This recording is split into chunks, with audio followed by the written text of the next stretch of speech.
give me a moment. I'm going to go ahead and close down Battlefield. We'll open some memes. Look at some EMS memes and get on with our day.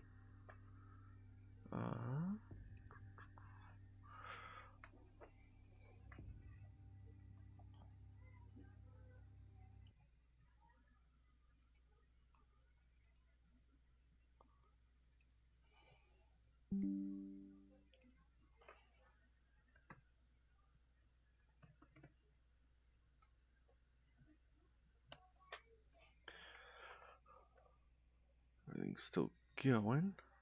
So what we got?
I know, I'm being a little too quiet.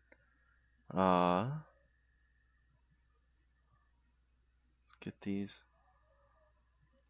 memes going. See what we got that's funny. Ooh. Alright, let's see if we've got something that's a little bit longer.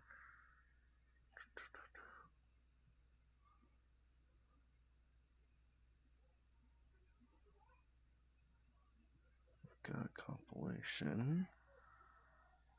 Got some funny.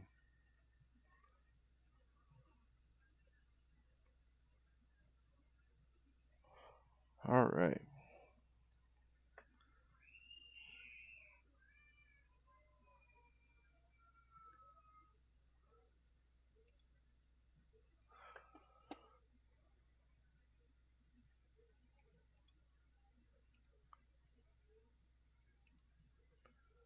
Turn the volume up. Start this over. Couple shorts. Do some full screen action on this. Man, it's crazy. The whole thing came out of nowhere. Yeah, man, it happens. Good news is, though, the Zofran should help take care of your nausea in case it comes back. Yeah, honestly, dude, I think I'm gonna be good for. Oh, dude, no, hold on, man. Freaking emesis bags. Oh, trash can. Okay. Hey, listen, I'm gonna go use the trash can. Whatever you do, do not throw up into your...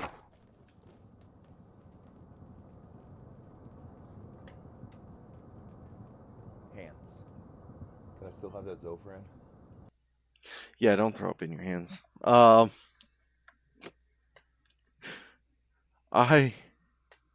We are watching Fire Department Chronicles.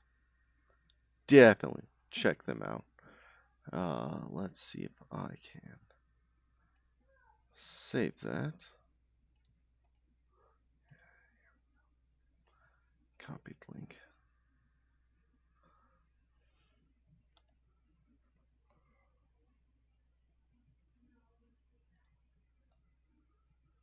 I want this text document.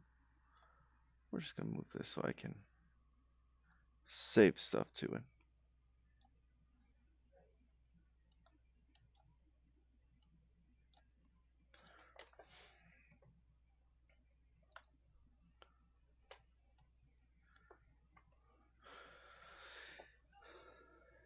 Yeah, so Zofran, definitely a good drug.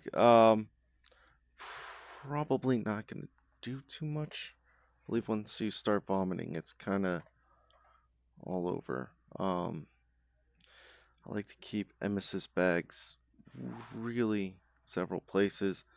For my paramedic, we keep some on the bench usually. on our monitor, and then a couple here on the back of the gurney. We have some pouches. If I don't have those pouches, I'll keep them right down here. This is like a little net shelf thing that we put all sorts of stuff on. Let's go to the next one. Hey, can I have a shot of Jameson, please? Not EMS. Okay. Oh my gosh, you guys, it's another horned shark egg casing.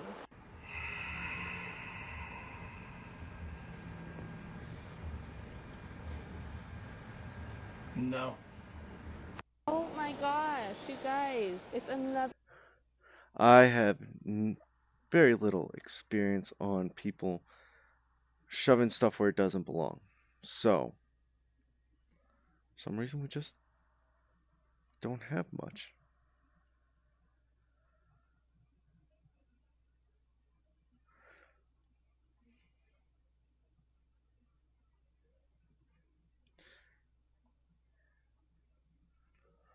All right.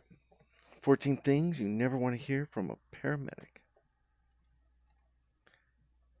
Copy this.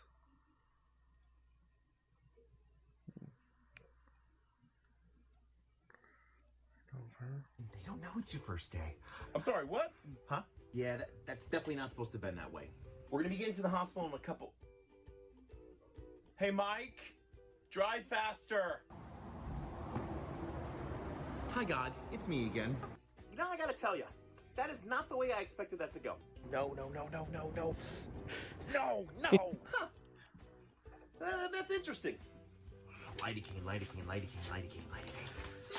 All right, sir, this is gonna sting just a little. Yes, sir, you're 100% correct. That is supposed to be inside of your body. I should have paid attention more in cardiology. Sir, this is Mike, our medic student. He's gonna be starting the IV on you today. Hey, Jim, was it a left on Maple to get to the hospital? Holy crap, that actually worked. Nah, it was a right.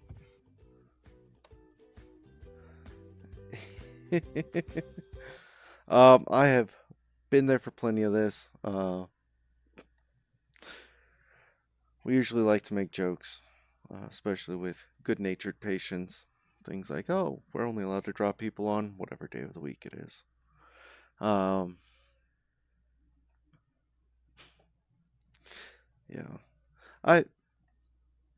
there's not too much to teach here. Let's see. You know what? Phoenix Fire.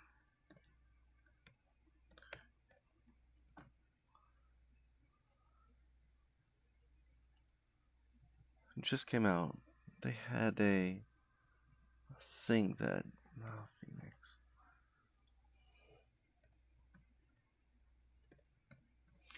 About how people just don't move out of the way for vehicles. Right? And they really don't. Let's see. New drones. This could be cool.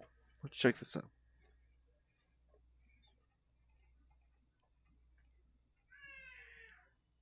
Make sure we got volume. All right.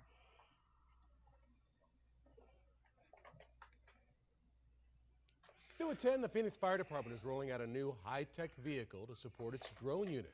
12 News journalist Kyle Simchuk got an exclusive first look. At Phoenix Fire Station 61, the future of fire and rescue is taking off. This new vehicle is a game changer for the department's growing drone. So I know that a lot of rescuers are using drones, especially in high foot traffic areas, spaces where you're like hiking and such. They use a lot of drones. Unit. This is Drone One. It's one of the newest additions to our fleet, and it's an upgrade and investment in the Phoenix Fire Department Unmanned Aerial Systems program. Before For this van, Captain Kenny Overton says crews had to squeeze drones, batteries, and chargers into a reserve Ford F-250. We're making do with what we had. Now everything is organized and drones can get airborne in under a minute when emergencies hit. And they've been busy. Last year alone, the department's 9 drones and 10 pilots flew 971 missions and logged 146 hours in the air. We respond to So this is just proof that drones are really taking over.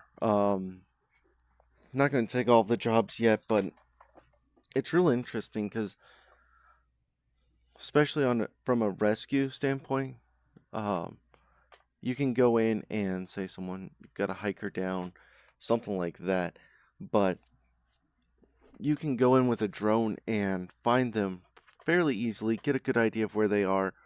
If you've got large enough drones, you could even drop, say, water or basic medical supplies, maybe some bandages or ACE wraps to kind of secure any injured areas, or get supplies to rescuers as they approach. So I can definitely see a huge use for these drones. I think it's going to be a very important part of where we're coming from. With fire, I feel like they're not as important. Still very useful, just not a huge part of what I'd expect them to use. Hey, before we go in, let's get the drone out kind of stuff.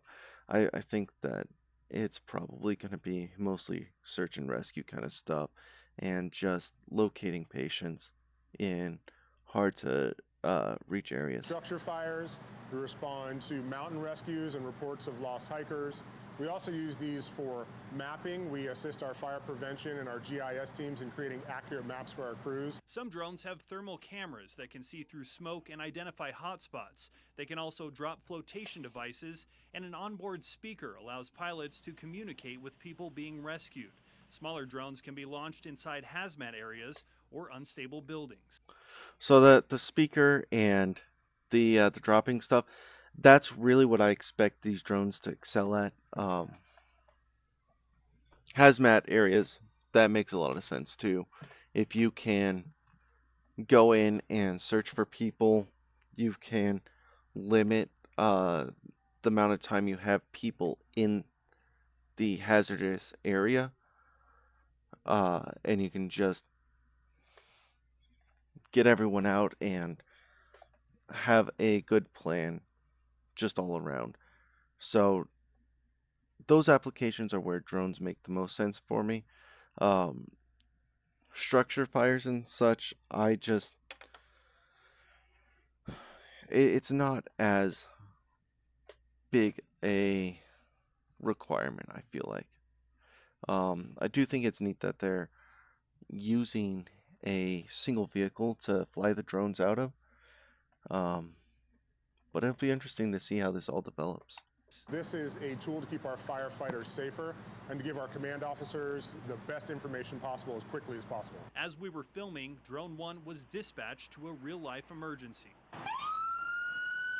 A 63-year-old woman was suffering from a heat-related emergency on Camelback Mountain. We launched our drone and we're able.